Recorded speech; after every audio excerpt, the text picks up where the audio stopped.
Welcome to episode 194 of In Touch with iOS, the show that talks about iPhone, iPad, Apple Watch, Apple TV, and related technologies. I'm your host, Dave Ginsburg, and my co-host, Warren Sklar, is here. How are you, Warren? I'm here. Sounds good. It's been, feels like it, I don't know, it just it feels like a long time and then not a long time with you, but Kelly's here and I'm here, so that's, we got that. So there we go. Well, speaking of that, Kelly Guimont's back on the show. Great to have you back here, Kelly. How you doing? I'm not too bad, actually. How about you, David? Doing well. I know you got an exciting announcement you're going to make of a new site that you've started. We'll hear about that in a little bit. Andrew Orr, welcome back to the show. 2 weeks in a row, and he was having internet problems. Thanks for being here. So we got a lot to talk about this week. Apple had this thing called an event. It was fun, and it was peak performance, and we'll get into some of the iOS angles to what they announced this past week. But before we start with the news here, I wanted to call this out. And Kelly, why don't you just go ahead and let everybody know about helping the folks in Ukraine that's been we're having trouble there, obviously, with the war going on there, and there are some places you can help the developers by donations, right? Yeah. So there's been a few stories in general about what people are doing in order to help people out, like go book an Airbnb in the Ukraine, even though you're not going and staying there, because Airbnb is waiving all the fees. So you can go book somebody's Airbnb in the Ukraine, and the money goes all directly to that person. Airbnb is taking no cut of any of that. So that's like a really direct donation at this point. People are buying from Ukrainian craft stores on Etsy, like digital downloads and stuff. So there's no shipping for anybody to worry about, and also doing it that way. And then as a person who's been covering Apple for a really long time, I've been to lots of conferences and met tons of people. And some of the people I met were developers from Ukraine, and all of the folks that I ever met from there were always really friendly and really loved what they were doing. And so there's a few people that have taken some action. So Unclutter is a really nifty utility if you don't have it already. And if you have your own, you can go name your price for a license that you can give to anyone you wish over at the Unclutter site. And I know David will have a link for that in the show notes. It's a clipboard manager, and it helps you keep, from having like the pile of stuff on your desktop screen all the time. So that's a really great app. MacPaw, who makes SetApp and Clean My Mac and a bunch of other apps. Their CEO posted an update on their website that was sort of two pieces. It was first how they are doing and how their business is surviving through all of this. And then additionally, the things that MacPaw is doing to help other people who are also in Ukraine, which I thought was really astounding. Like, on top of trying to do everything they can to take care of themselves, they're trying to take care of other people who are there with them too. And so he also has a list of places from right there on the ground that here are places you can donate to. Here are legitimate information sources that are covering what's happening on the ground here. And if you go to the iOS App Store or to the News app, or even just apple.com, which you may want to do when we're done telling you about the event, there's a banner on the top of each of those with a link to donate to UNICEF, which is helping with relief efforts there as well. So looks like you've got some great links that's on your page there. So we'll leave that link to the show notes. But yeah, give them some support. They really need it. We really appreciate it. Unless you had something else to add. Okay. Just to point out that Riedel is another company in Ukraine. They make the Spark email app, and they make a lot of other sort of Office-y productivity tools for mobile devices. And they were one of the first to have a tool that would allow you to mark up a PDF or even create a PDF.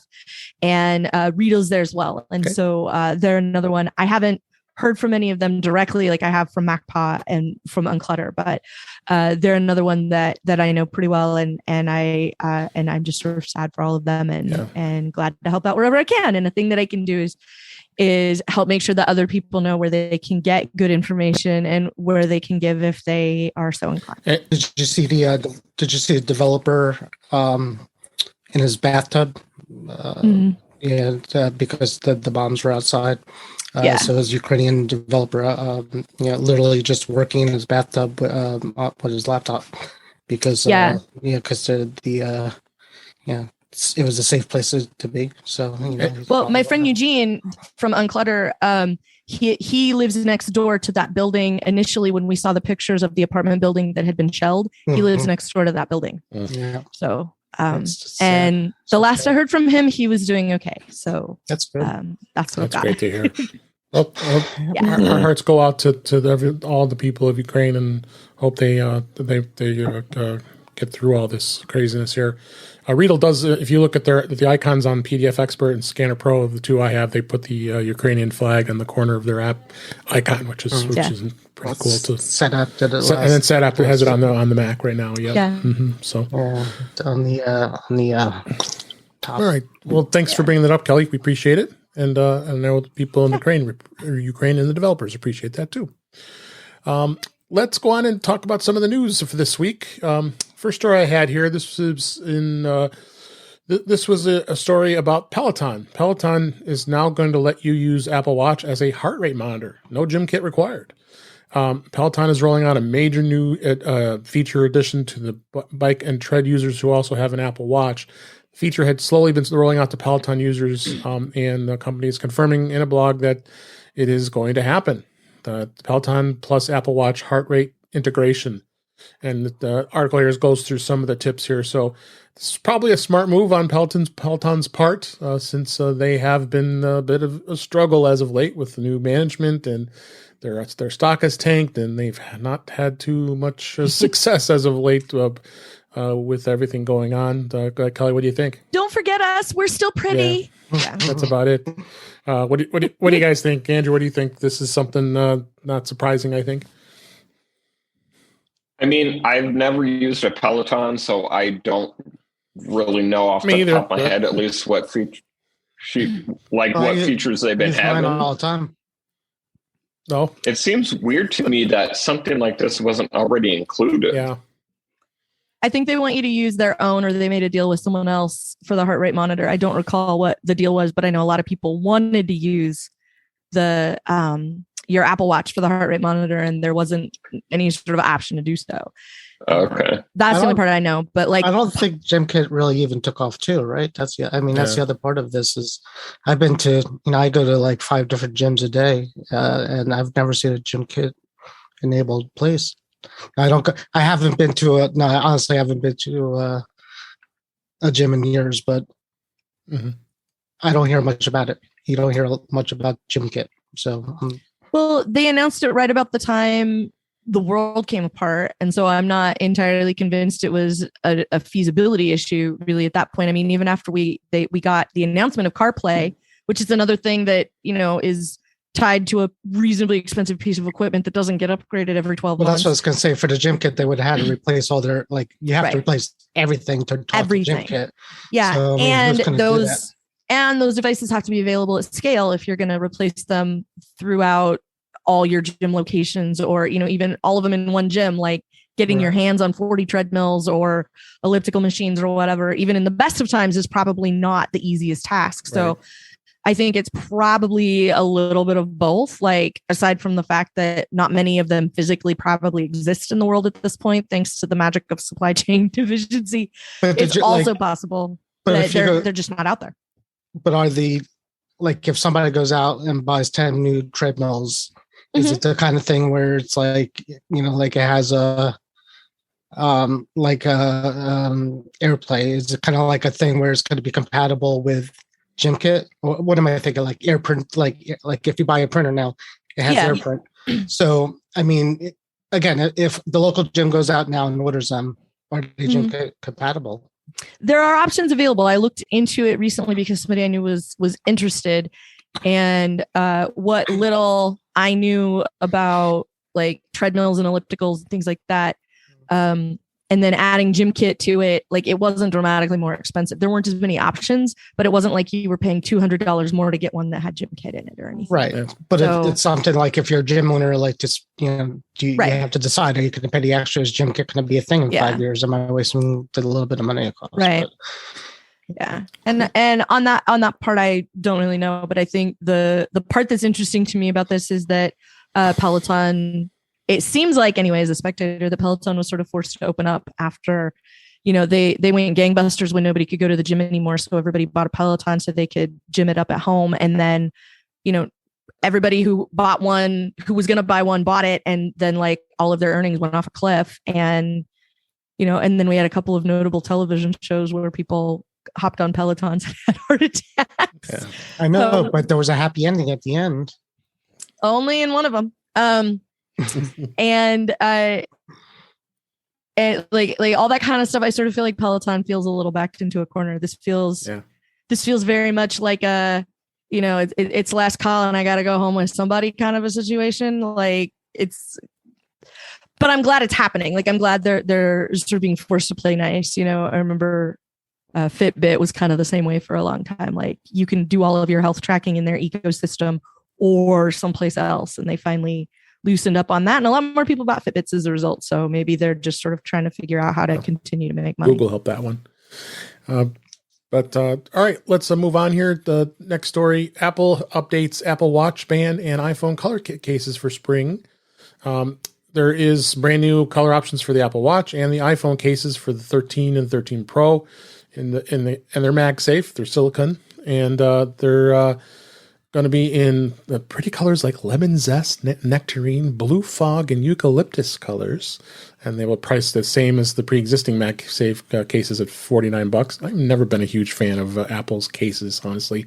Bought them for years. Apple's going to run out of colors. I know, there's going to be any colors left. I mean, how many? It's a lot of colors. I looked at them. They're very pastel-y this year, right? Well, it's spring. They're springy colors. Yeah, they're always pastel-y. They're always pastel-y, but yeah, I guess so. They always look like Easter egg colors. Yeah. Andrew, we have to spend a bunch of time talking about new colors of Apple Watch band just so John Keats' eye starts switching a little. And he won't know why, and it'll be great. Right. Nothing beats old greeny. I love it. Is that the leather link? Yeah. It's the new one, the new leather link in forest green. It's so good. That's what mine is. And it's so good. It matches my green. Because we know Warren has a whole catalog. So forest green. Does it actually match though? Like, are they the same color? You can't tell, but absolutely. They are the same forest green. That's why I got it. That's the first time I've ever seen Apple put green on two different things and have them be the same color. It's exactly the same. And it's gorgeous. And when we talk about the green iPhone that just came out, I'm kind of rant because green's my thing. But we'll talk about it. All right. Oh yeah, you're just talking about Apple Watch bands. They are going to have a whole new set of bands for the Solo Loop, the Sports Loop for $49, and the braided Solo Loop, which is my favorite, for $99. In the Sport Loop, they'll offer the same colors as the case: the lemon zest, nectarine, blue fog, and eucalyptus. And the braided Solo Loop will now come in flamingo, starlight, and bright green. And it's interesting to see. And they also mentioned that. They've revamped the dual colors, like the brand new lavender gray and light lilac, and nectarine and peony, and oat milk and lemon zest. So they're really mixing up some of the colors here now on the bands. So yeah. Oh my God, if those names were any dumber, people would think they were in Portland. The only good news for Kelly and Dave, at least, I'm not sure about you, Andrew, is we have no real desire to buy any of them because it's already too close to the next version of the iPhone, and we know these cases will not fit on those. So, yeah, I figured the watch obviously doesn't matter, but I thought about it, and I'm not buying any more accessories for an iPhone 13 at this point because I seem to remember you had to sell a lot of cases when you got rid of all your 12 cases. So I'm much better this time. I only still I think instead I of have 50, you have 2. Well, then we went through the whole thing where Andrew did before the 13 was actually out. Andrew did the whole measurements of the cases. Remember from the 12 to 13. You're welcome. And then we had and then it was kind of debatable because some of them kind of did fit, and I tried it for a bit. but it was annoying enough not to do anymore, so I didn't do it. So no, that was me going, Andrew, you should measure those and see if they fit because we need to know if they fit. Did you do the thing where we find out if they fit? And I basically just sort of pestered him into doing it. So no, it was good, but maybe 1 year Apple will keep the same exact shape. And as nice, like Apple's cases, like the silicone cases, especially, the cases are fine. Like they're not great. They're not my favorite. My go-to case for my phone has never been an Apple case. Not because they're expensive, but because they wear out. I just don't like them. Like the clear ones crack really bad across the bottom. Like all the ones I've seen have been cracked across the bottom. You get it the day your phone comes out and it's garbage by Christmas. Yep. But all clear ones are pretty crap. I've tried even more expensive ones too, and I've never come across everyone I have. My spec one works scratches at one point. Yeah, but look at the scratches, and it drives me nuts. It really does. Nah, not that bad. No, on the phone, on the case. Take the case out. My smartest case. My smartest case is scratched. Yeah, and not cracked. Yeah, I have the same one too. Nice grippy. But it doesn't crack. I'm just saying it scratches. You get scratches and it doesn't look right. And then after a while, it doesn't feel good anymore. It feels too hard. I like the look of the clear. I don't like the feel of the clear. And, so far, my Smartish case and my Spigen case have both been great as far as clear cases. Spigen, day to day. They make good stuff. Yeah. So I've used both of those, and like there are leather cases from Nomad that I've used that are solid. I got my son the same one, the leather Nomad, and he loves it. So I was just going to say real fast is the Apple leather cases I really like, but they really do end up looking like crap after a while. I mean, they don't hold up as well. And I've gone through trying to clean it with leather soap and blah blah blah, things like that. And so you're that person who buys like the really spendy Air Jordans, right? And then you can't ever wear them because the minute you put the white Jordans on, like you go outside and they're garbage, right? I don't care about sneakers. It's just the cases. My Apple stuff, and you guys know I like to keep it looking good. Screen protect and all that. But yeah, the leather wears worse than I've seen on other cases on the Apple cases. Again, the Nomad leather, I think the wear on it is very cool. I think it looks great when it's worn. It looks worn, but it looks nifty. So, Andrew's phone is a nudist, so he's not going to weigh in on the case. He doesn't wear case. He doesn't wear cases. Is it really? He doesn't have a case on his phone. His phone's a streaker. Yeah. I think scratches and dents gives your phone character. It makes it unique. Yeah, the character of $400 less on trade. That's the character I got. Yeah.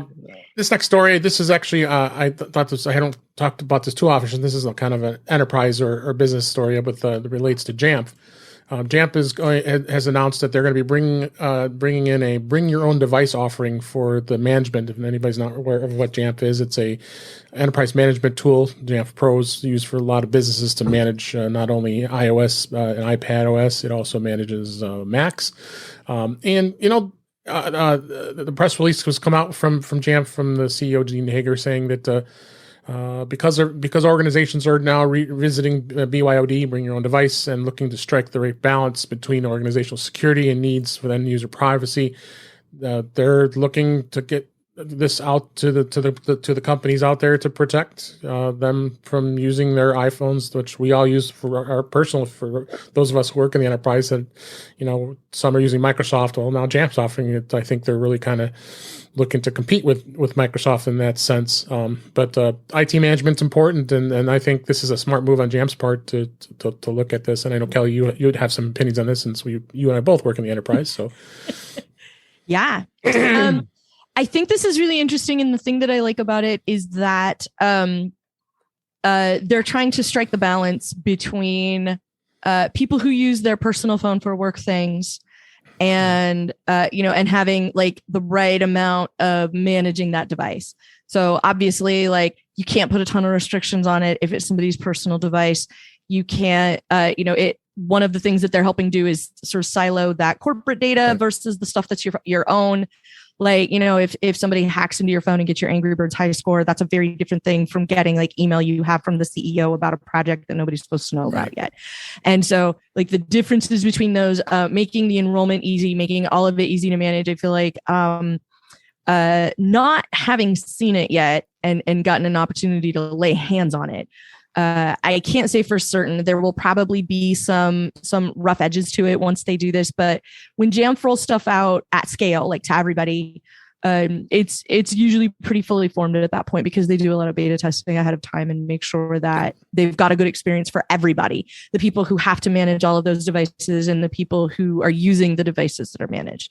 So they're definitely taking a shot at trying to make this a reality as reality has been BYOD for these many years. And it's always been kind of weird email, weird email hoops to jump through and weird authentication for things and trying to streamline all of that and just make it easier seems like a really good option. So I'm excited about it because it's just going to be another way to make it easier for people to keep their data safe. And absolutely.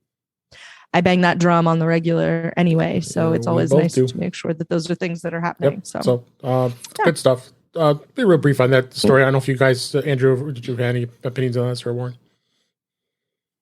I thought it was interesting.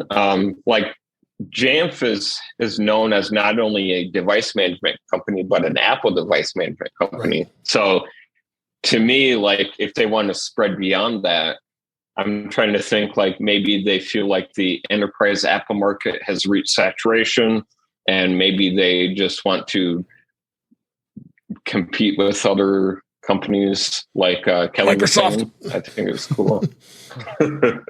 Yeah. Anything that will help people stop using Intune, yes. I'm here to tell you, yes. Like the alcoholism rate among administrators will drop precipitously. Yeah. If that becomes an option. I say that from experience. I'm managing it too. We have headaches every day. So it's not good.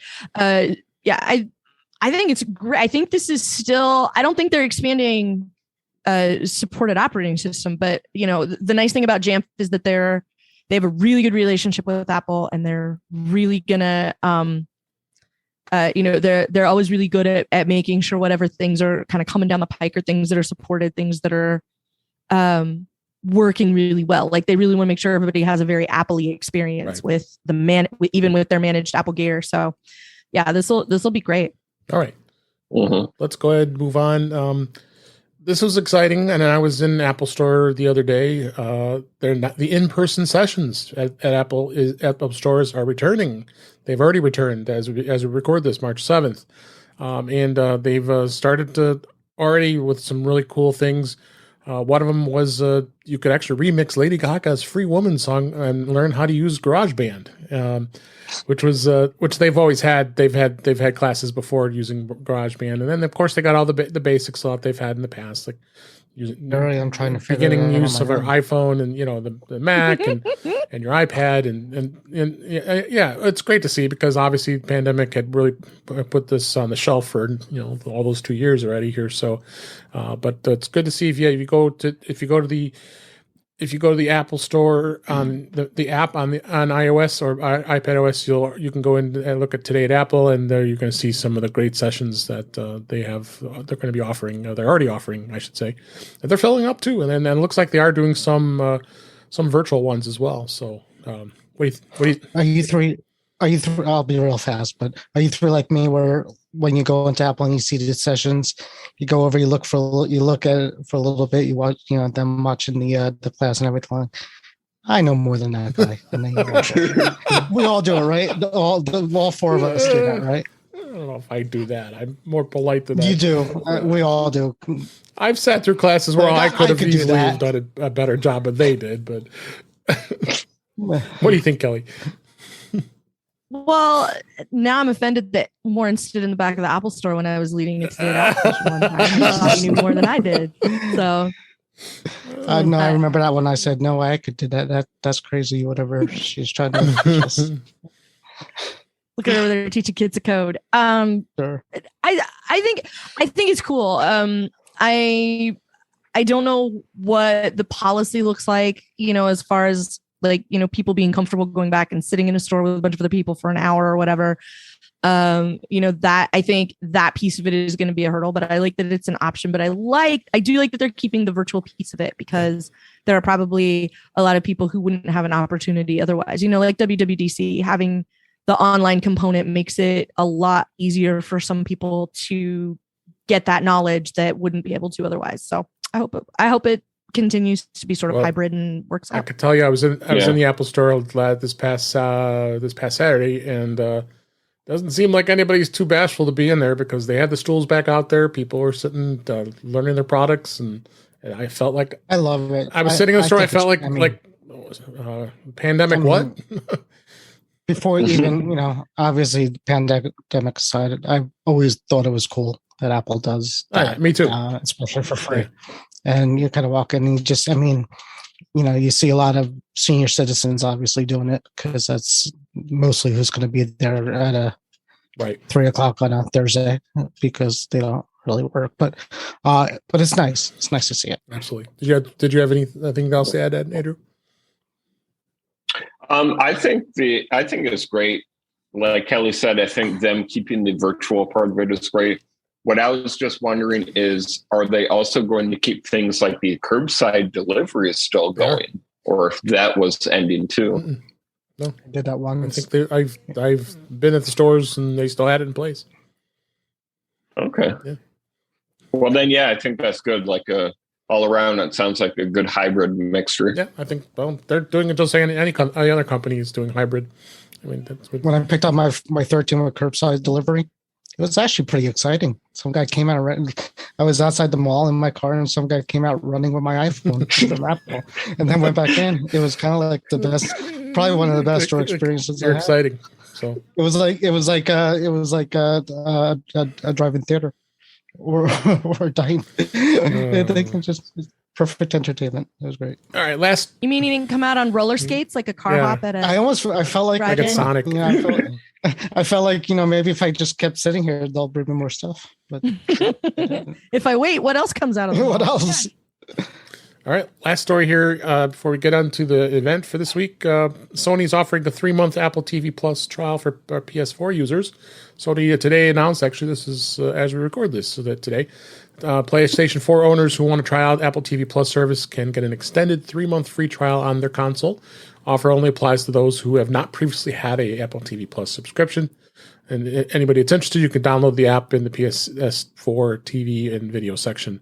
It's good to see, and obviously a lot of things are expanding. In fact, I forgot the article on here previous. Comcast has now added Apple TV Plus to X1. So if you have Comcast subscription, you're now going to be able to watch Apple TV Plus and not have to go outside the ecosystem of the Xfinity Comcast. So that was a kind of a big thing, being Comcast one of the largest cable TV providers in the United States. That sounds like a threat. You'll never leave the X1 ecosystem. Well, it's like double. You don't cut the cable, and you also have the it's like you're paying for it's signed a Comcast subscriber. Yeah. We could get on Verizon. There's a Netflix channel that we could do. That's through Verizon. Yeah, they do it too. The Comcast. That's kind of like this, right? That's kind of like them adding that thing for it. But yeah, this is the first. They go down to 1 month free trials for the last few months. Yeah. So this is the first time I've seen them go back to 3. Well, could you get TV Plus on a PlayStation before? No, but they now. That's the thing I don't know. They were giving. Yeah, you could. They weren't offering the free trial. Okay. I think it's nice. I'm pretty sure I've written about some kind of offer like this extended to PS5 owners, for them to do this also for a last generation PS I think that's great. Yeah. Yeah. I put an article in the show notes. I put a link in the show notes for an article about the Comcast deal that actually was announced last October, but it's starting to roll out now in March of 2022. So remember when Best Buy had the thing where all you had to do was walk in, and they gave you the 3-month trial. Oh yeah. You didn't have to do anything. You just walked in and said, "Give me 3 months of Apple TV." And I haven't even thought of it. We're bundles, so yeah. All right, so let's go ahead and move on here. Beta for this week, iOS 15.4 release candidate was announced shortly after the Apple event this week. Looks like the final version will be released next week, which everything falls in place, which makes sense since they did announce a new iPhone SE, which we'll talk about in a minute. I'm assuming, Warren, you've already downloaded it, and have you seen any differences? I don't think there's much. Nope, nothing. I think it's ready to go. The only thing is it doesn't say when you do the update, it tells you it's the real version, so that's how you know it's the RC. Yep, because I downloaded it on an iPad and an iPhone, and it did do that. So, and then next week I'll play the game of whether it'll be the real build is the same as the RC, and maybe it's not, but it says it is, and everybody on the line says it is. So then I'm like, I still don't trust it, so I'll do the download the IPSW and just override it because I like that. But next week. No issues with any of the phone or the iPad or the watch. Looks like it's solid. Kelly or Andrew, have you messed with this at all? I haven't installed the betas, but earlier today, Jeff Butts was telling me a little bit about the macOS beta. And what I was excited about is he said that it sounds like in this next version, you'll be able to put a shortcut on the dock. And I think that's great because that was one of my initial complaints. Like, I can't do this. Like, these only live in the menu bar. So it's cool. Yeah. Yeah. Honestly, macOS is the one that that is sort of taking up all of my mental bandwidth at the moment because there's a huge change coming in 12.3, which is breathing down my neck. Universal control is one of them. But they're also ripping out the shipping version of Python, and it's and not even if you have it, we're not going to mess with it, but like it's going to evaporate when you install that update. And that, as an IT person, that scares me because people have been relying on that version of Python being there for so long that like you don't even know what you don't know is going to fall over.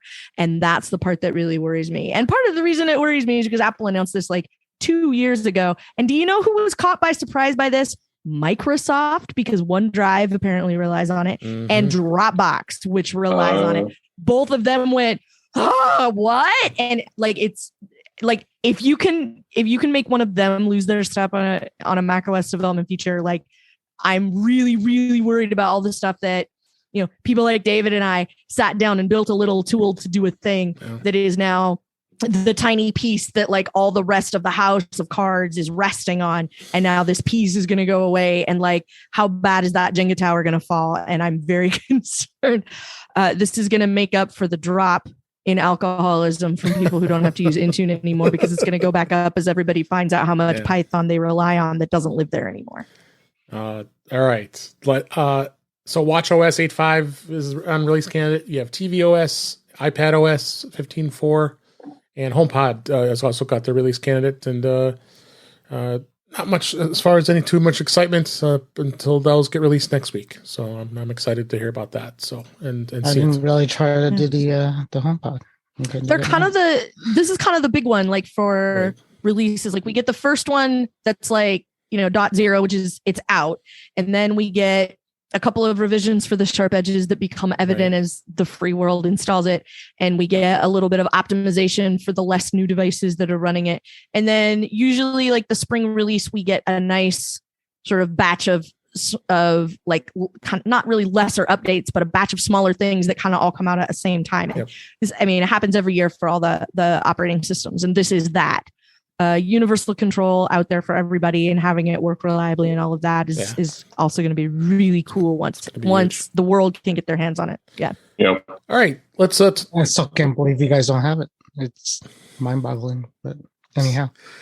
All right. Let's go ahead and talk about Apple's event. So this past Tuesday, as we record, Apple's event Peak Performance, and there was a lot of cool, exciting announcements, including a new iPhone SE, an iPad Air that's going to have an M1 processor. There was a new color for, I know Warren can't wait to talk about that, the iPhone 13 and 13 Pro. And they did announce Macs, but we aren't going to talk too much about Macs since we kind of focus on iOS here. So, but there were some excitements with the Macs. I'll casually mention the Mac Studio is pretty remarkable, amazing, very jealous. Want one really bad, but I'm not going to get it. And I think that's probably was the biggest talk, and of course the new display it was a lot of the talk. Talk about the display. It kind of runs iOS. I guess you could plug it in, but I think it kind of. It's kind of because it actually does the processing for the center stage and Siri. Yeah, that's true. So it does something. But let's kind of have a chip in there. Let's get into some of these topics. Apple did talk about its Apple TV Plus and a lot of new shows and such. They did sign a exclusivity deal with Major League Baseball, which actually, as we record this, now are not on strike anymore. The collective bargaining agreement was just ratified earlier today. Yay! So baseball, my summer's saved. Baseball is back, and they will be opening day April 7th. I've watched one game. April 7th, 2022. I hate baseball. So Apple did. Why couldn't they get football? I'm just. This was a rant. Was that a rant when this came up and said? Yeah. All this talk about the getting the games and the rumors and everything like that. He comes out with a baseball. Tim Cook. I'm like, look, it's who a start. wants baseball? It's a bad start. Baseball's terrible, and it's only 2 games. I think out of it's only 2 games out of isn't there like a 10 jillion games a day of baseball? It's like football. There's there's 6. But there's only 10 squillion games a day. Well, I think really so it's like a drop in a bucket of games is what I'm saying for. But it's a start. I mean, when the iTunes store started, it didn't have every song.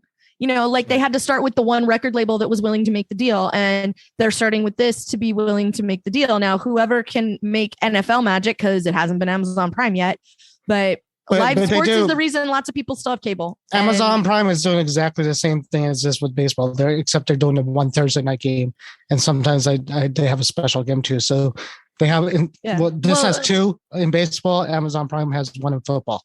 Well, they were doing. I'm not watching the Apple one, so. Well, they were doing. Amazon was doing a few of the football games at one point. I don't know if Thursday night football continued or not. Next year. They do Thursday night every it was this year. I don't know what's going to happen next year, but the other thing that was notable is that Apple TV Plus is $5 a month, and when they add baseball, it's still going to be $5 a month.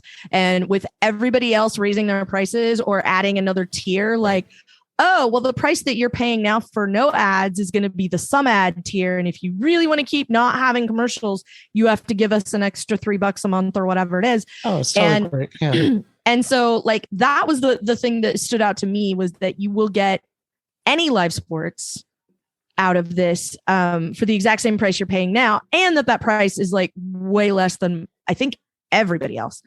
If they had every NFL game, if they start doing that, I would pay a lot. How much would you pay for it? I paid extra $5, definitely a month, to see every NFL. Look game. at you, big spender! $10 a month to watch all the NFL. Do you know how much it is otherwise? No, DirecTV. You ever watch price on DirecTV's package for it?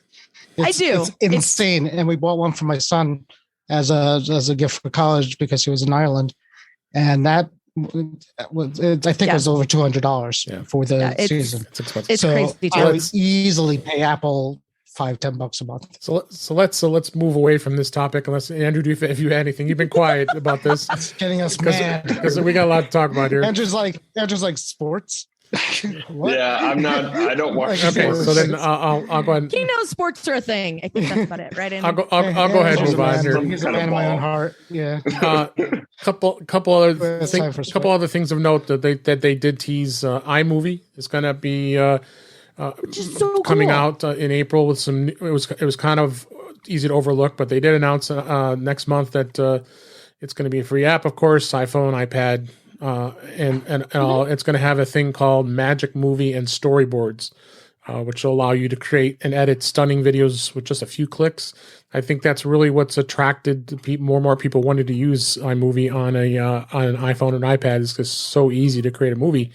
I think I helped somebody at work when they were trying to create a movie, and I asked her, how'd you create this? Oh, I just did it on iMovie, and she did a great job. And it was just, it was a video for our kickoff meeting. So but like this article says it was part of the event, and I don't remember seeing. I went back through and looked and didn't even really see anything about it. It was a very quick mention. I saw an iPad still, where somebody was holding up an iPad in the corner of a slide or something. It was very quick mention. It was like it's almost you blink, you missed it. I kind of remember there was like 3 boxes. Like if you remember they showed it. They showed a version of. I remember the boxes of. I remember seeing it, but I don't remember them saying like it's and it's new. Like there's new stuff coming to it, which is and not just hey look it's iMovie, which was must have been what I was perceiving, but. I'm jazzed about it because I'm glad to know somebody still cares about it. It's not sitting over in the corner, benevolently neglected like books. So it's kind of, and they obviously did it because they're putting the better camera in the no error. So in everything. Yes, I think they're like now that we got this great movie thing. So here have a better camera. So then Apple did introduce, and I was surprised that they did this. They introduced new green finishes for the iPhone 13 lineup, which is only for the 13 and the 13 Pro. I know, Warren, you're disappointed it shouldn't have been on the Max too, but it wasn't on the Max. It's on the Pro. The Pro, but not the Pro Max. Pro Max. No. What? I didn't even get that far. Yeah, but that's insane. Like, why? Like, what's the difference? You're putting all right. The Pro, it's just the weird. Mini, and the 13 is the only. Because there's no other color that does that in the lineup of Apple phones, right? Everyone, the smaller and bigger phone always had the same color options. The going back to the Plus. Yep. So there didn't used to be. There didn't used to be 3. There was 2. There was the big one and the little one because there was always a Plus, and that was it. And now we have the number, and then we have the number Pro, and then we have the number Max. Right, but there's no there's no other phone I can remember. I think you're wrong. I stand corrected. No, they do have. It is the Pro too, the Pro Max. Because that would be crazy nuts. I just had to go make sure do my fact checking here. I didn't, and yes, I'm still disappointed because, as we said before, you want that green. It's way too close to iPhone 14 season, so there's no way I'm gonna do that. And as I showed you before I had the green, I don't think I've ever really even. I don't think I could tell you the actual color of my phone. Seriously, no. I don't remember which one I got. I don't remember if I got the gray one or just. I got the blue. So. Yeah, I mean that's how much I care about it. Let's put it that way. The actual color of phone, but. I do like green. All right. So there's an extra color. And like I said. Anybody else? Andrew, Kelly, anything about green? No? Actually, I'm not just saying this. Green is actually my favorite color. But I think it looks great. But I've only ever really bought the white or black iPhones. Maybe that'll change in the future. Mm-hmm. I generally have to. I thought about. That's not true. They had the green one. The 12 was green, wasn't the 11? The 12 was green. 12 was green. We had the green. 12 was green. The 13 was blue. Right. Their special color was blue on the 13, and so I had. That's right. I had the 12 in the same forest green, and I was so torn. The about getting the 13. Came in a Boba Fett green. Maybe I did. I added. Yeah. So if they had the green available, it looked like Boba Fett. I mean, but if I was ordering the phone and it was going to add another 2 weeks or week to get the color I wanted, I always went with Andrew color because it really doesn't matter to me. All right. I've almost got a pink device. Because it was the only one available at the time I wanted to get, knowing that I would put a case on it and I wouldn't see the pink. But I never did it. I came the close. Rose gold, you mean? I really want this iPhone 11 Pro Max, but it's only in pink. It's not called pink, Warren. It's called Bros Gold. No, it's not. It's rose gold. Actually, they changed the no. When I changed the I know name guys of pink who bought every it. year. Anyways, what is it? Just your seashell, bee shell, or something? Or whatever it is? I know guys that bought it, and that's what they said. They were like, "No, you're just hearing them wrong. It's Bros Gold. So they're cool for dudes to carry them." My son's favorite color is purple, and he gets the purple ones when it came out. He got a purple 13. So, ain't a thing wrong with the Prince phone. Just saying. I like the purple. The pink, I don't know if I could pull off the pink. All right, some men could pull. Speaking of iPhone, let's move on here. Apple did announce a new iPhone SE, which was overdue. I mean, it was 2 years since the second generation iPhone SE. Of course, it's affordable, but they did raise the price on it. We'll talk about that in a minute. But it does have it has the A15 Bionic chip, which is much faster. It's got battery life, because I know folks who've had the second gen SE the battery life isn't so great. It isn't improved with its durability. It does have a new camera system, and they've added the HDR4 photographic styles and deep fusion. So they really did improve upon a lot of things on this iPhone. The other thing they did add is 5G. And I don't know how excited you can get about 5G. One thing of note, it does not have the Mmwave, the current fastest band in this iPhone, as it was noted in some of the tech information. So how much could they have possibly saved by cutting that one little sliver out? I don't know. It's like, well, we could offer the phone at $449 without the Mmwave, or $452 with it. So I mean, it just seems seems to be kind of a bit of a challenge. With Verizon and AT&T were notable carriers that might have a struggle with the iPhone SE. May not be true 5G.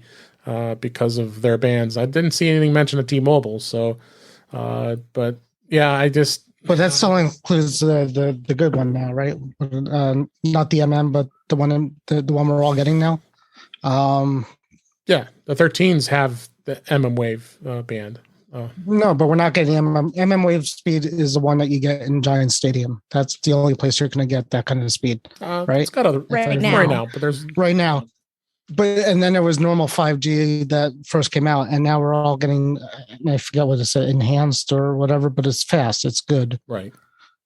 So I'll find it in a second, but it basically, it's gotten really, I mean, the last few months, 5G has gotten a lot better, for me at least. And didn't we talk about it 2 weeks ago before we even knew the phone was coming out, whether 5G would be a big selling feature for somebody buying a low-end phone? We had thought it might be, but I think this phone's going to be a hot seller no matter what. I mean, it's not, I mean, for the $50, it's good to have it. It went from $399 to $429 as the base price.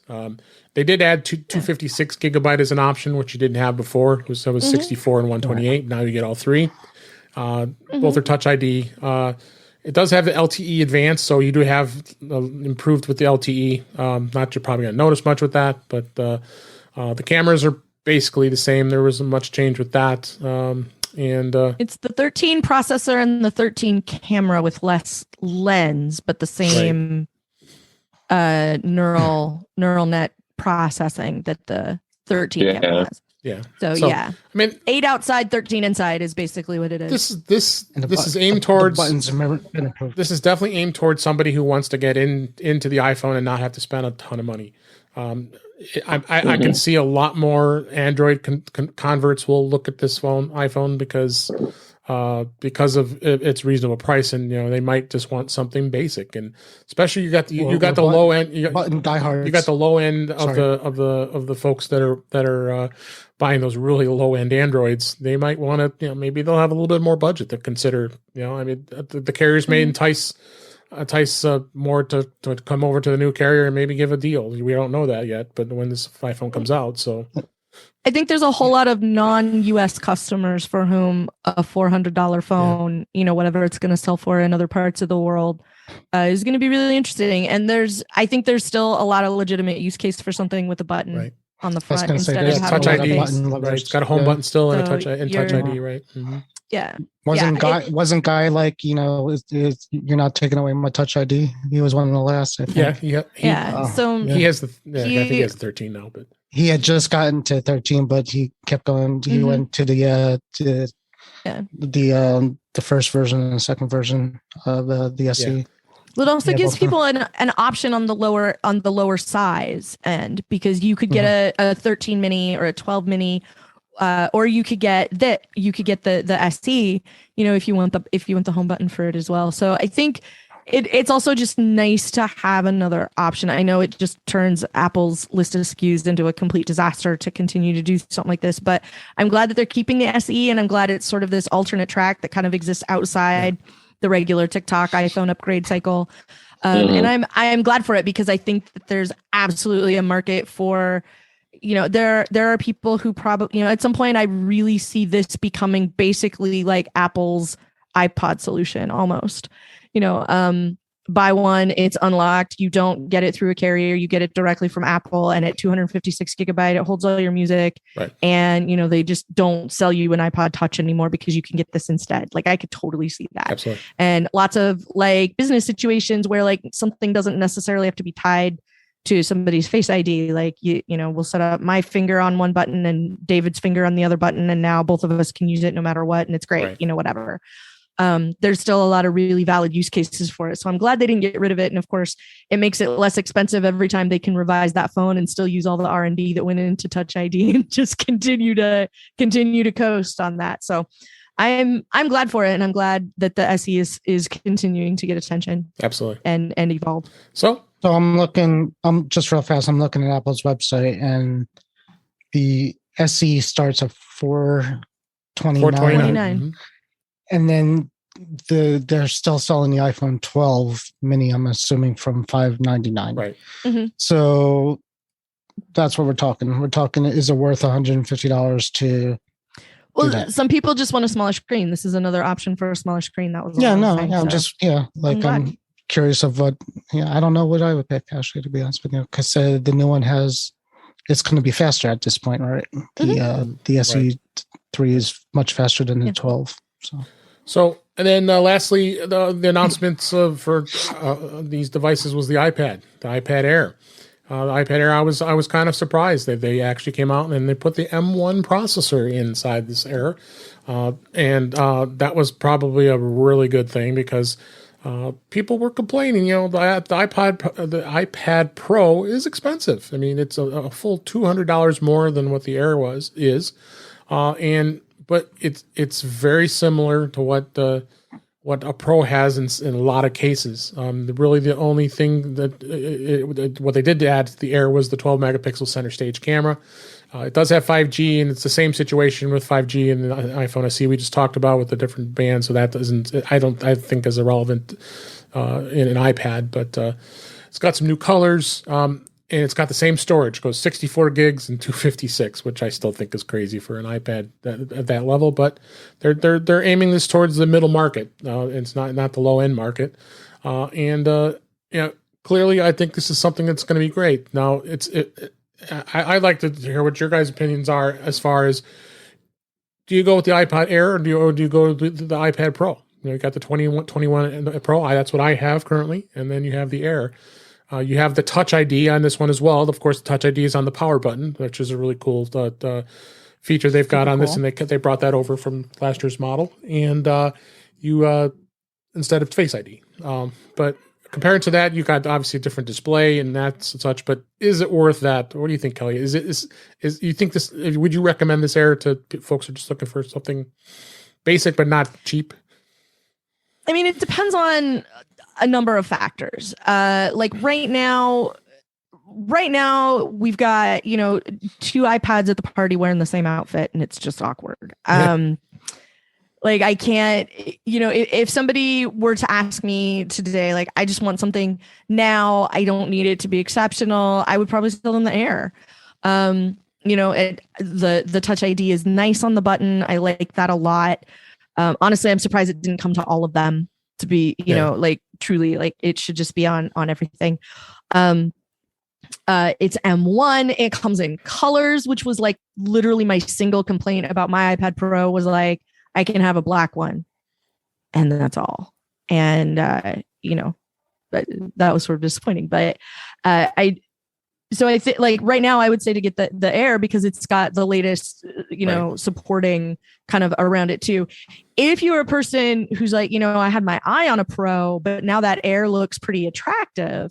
You may want to hold out and see what they do to the iPad Pro this fall. Maybe it gets an M1 Pro in it or something instead. And what would you even do with that?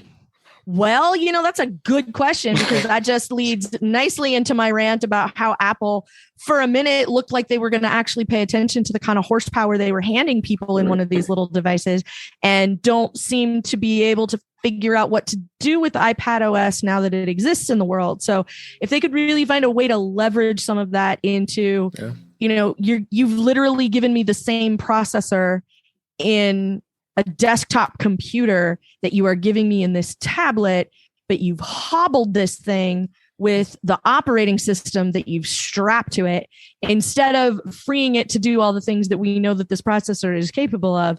Then we can have a conversation. So really what I would tell you, if you're looking at one, a whole rewrite though. At that point, you're looking at a whole rewrite. It's not a rewrite. It's opening some gates in iOS. That's really all it is. And if we could get, so in June, I would tell you, if you've been looking at one and you haven't pulled the trigger yet, wait till June and find out what the new operating system gives you. Because if the new operating system doesn't give you anything, then save all that money. Buy the Air, and your biggest complaint is going to be that you can't see it over the pile of money you saved by not buying the Pro. So let me ask a quick, and I thought about this too, but if you had your iPad Pro and it booted up pretty much to Mac OS, maybe with a little bit of a bigger icon so you could kind of do what you need to do, is that what you're looking to get to? No. So what's the difference? We keep getting little tiny pieces of verging on file management, verging on being able to have a couple of apps open at the same time, verging on being able to do something in conjunction with a couple of different things. And like the machine can take it now. All of the things that were like locked down and not developed and prevented from happening because your phone or your tablet didn't have the horsepower to do what your computer could do. It's literally the same processor in both of them now. But the software, again, if your iPad booted up to Mac OS, no. So why wouldn't that do what you want to do? Because Microsoft did that, and it's a fundamentally different interaction mechanism. No, Apple hasn't done it. That's not a thing. You can't do touch and input device simultaneously and have it work well. Ask anybody who hooks a mouse to their iPad. It's harder than it would be if you were just doing that on a Mac. And I've bought that's the same thing. Right. And I agree. And I've bought many Windows tablets, and I've never not bought one that didn't have a keyboard attached to it. Because that just doesn't work. Right. But it does. I mean, but once you attach a keyboard to an iPad running Mac OS, it works. Well, yeah, you have a MacBook Air. Congratulations. That's a different mechanism. So I don't want Apple to half-ass either one of them. I want them to whole-ass Mac OS and then whole-ass iPad OS and have both of them be a good experience in their own way. I very rarely hook a keyboard to mine. Yeah. Right. And Apple's doing this purpose. Sure, there because they want people, because they could easily come up with a Surface type of MacBook at this point. Yeah, and it would suck rocks. I don't want that at all. They could do that. That's what Microsoft did, and they did it wrong. And they also would have cannibalized an entire market that they didn't have. They didn't have a tablet market. They had a computer market. Apple has the tablet market. So Apple says, you know what? If we make our iPads almost as good as these computers, now we got two things that kind of did the same thing. What do we do with it? That's not what I want. Okay. Is what I'm saying. I want the touch interface, the glass keyboard, I put my hands on it and move things around with my hands and do everything that way, or with my pencil maybe. I want that interaction mechanism, but I want to be able to achieve easily the kind of activity that I can get on my MacBook and not have it be 19 steps. Andrew probably totally feels this because I know Andrew was iPad first for a long time, and some stuff is just easier. And I don't want Apple to go make a Surface. And I mean, Apple could do a lot of things. I'll give you that. Like Apple could bring back the iPod sock and just make them iPhone sized, and the iPod Hi-Fi could be a thing again. Like whatever. No, but I think we all want what you guys want. We definitely want. I think Apple's issue with conundrum is the fact that they haven't done it for so long is because they can't do it without some kind of matrix of an end game. They have to have an end game. And what's their end game? Well, at this point, it really feels like users are dragging Apple forward on evolution on iPad OS. I mean, look at what somebody like Federico Viticci can do with his iPad that most mere mortals cannot, for example. Mm-hmm. And the only reason it works for him is brute force, basically. Like a lot of people have to go to extraordinary lengths in order to get to do the kind of stuff that's really basic on a Mac. And I don't think that should be the case anymore. And Apple can't use the lightweight computer. It's not an actual machine because you're giving me the same hardware and the same display. Just let it do what it can do. Right. And, like now that they're really excited about strapping two M1s together, to give us the Big Mac, like I really want to, I really want to get that for my iPad. I think the four of us can't. I mean, I've tried to switch solely to an iPad and not use a Mac, and I couldn't do it. I tried. Yeah. Just for what I do. Let's. I want to get Andrew in here because he hasn't been able to jump in here as far as his opinion on the iPad Air. Before we wrap this up, because we're getting a little tight on time here. He's making popcorn. Yeah, what was your thoughts on the Air? And what, I think this is a great. No, it was a good debate. But I want to. This is not a new debate. This has been going on. Can you use the iPad as well computers? Oh no! For years since 2007. What's your thoughts on this Air, Andrew? Yeah, going back, I was going to talk about the Air again. I think it's a great update, especially what we were talking about before, which is this is an M1 in a cheaper device. And kind of what Kelly was alluding to before, it makes me wonder, will we see this M1 Pro chip in the next Pro? And kind of, if they still want that to be the more expensive device, what else can they pack in that thing? And I think that's kind of interesting. Yeah, absolutely. I think that's a good way to segue off of this. But I'll give you one last opinions here, Kelly, before we move on here on the Air. I think it's a buy. I think it's something that I would highly recommend. What about you? Yeah, and unless there's something specific in a Pro, then I just don't see it anymore. Say absolutely get the Air. I would suggest even get the Air and buy a nice case if you've got if that was your budget. If you get I'm looking at good prices on the last year's Air at this point because that was a great machine too, and I don't need half the power, and I don't need the 5G. Might be able to find them out there, and you'll still be able to find them out there. As you know, I traded in my Pro for a Mini, and now that we have universal control, finally, I'm a little itchy to get something bigger. So. We know you, so. Anybody want to buy a Mini? Yeah. Always has something for sale. Kelly's thinking about it. All right, I have one user question that came in here before we wrap things up, and is listener Bill. He reached out and asked, "Why did Apple Pay stop working on my Apple Watch?" And interestingly enough, he did reach out to Apple support and spend a lot of time with them on it, which I didn't think this should be so. This should be just an easy fix. And they told him to bring it into the Apple Store for service. I thought, really, that's a crazy thing here. So the simple fix here is just to unpair the watch from your iPhone and restore it.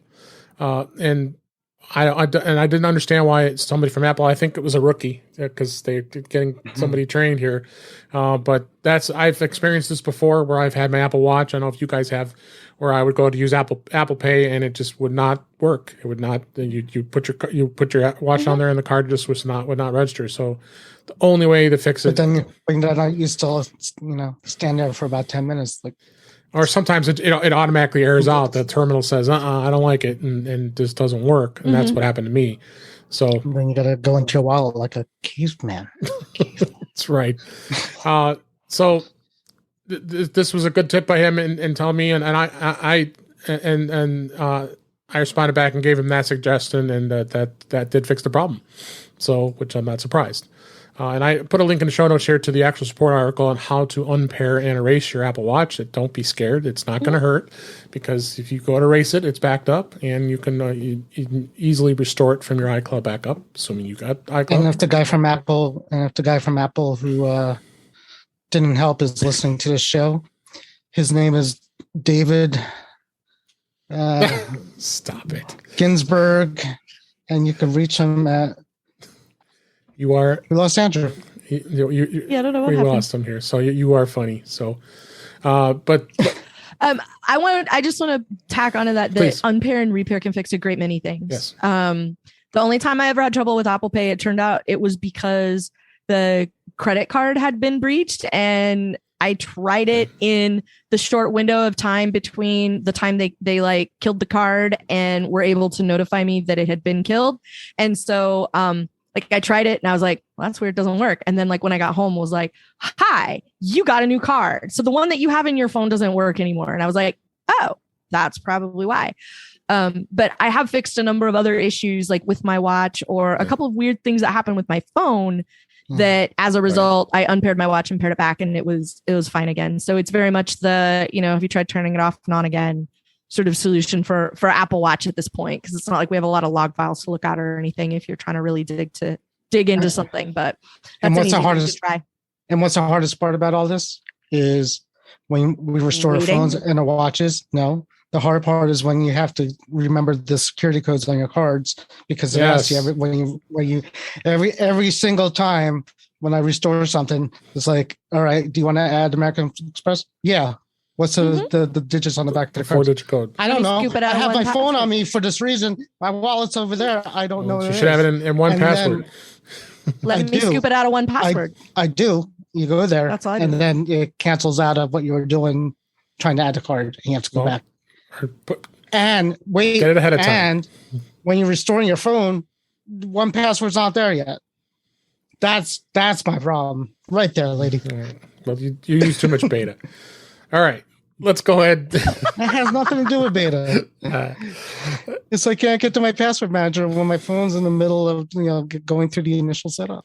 All right, let's go ahead and wrap things up this week. This was a great show. I appreciate all of you being here, and we miss Andrew here. Hopefully he'll make it back for.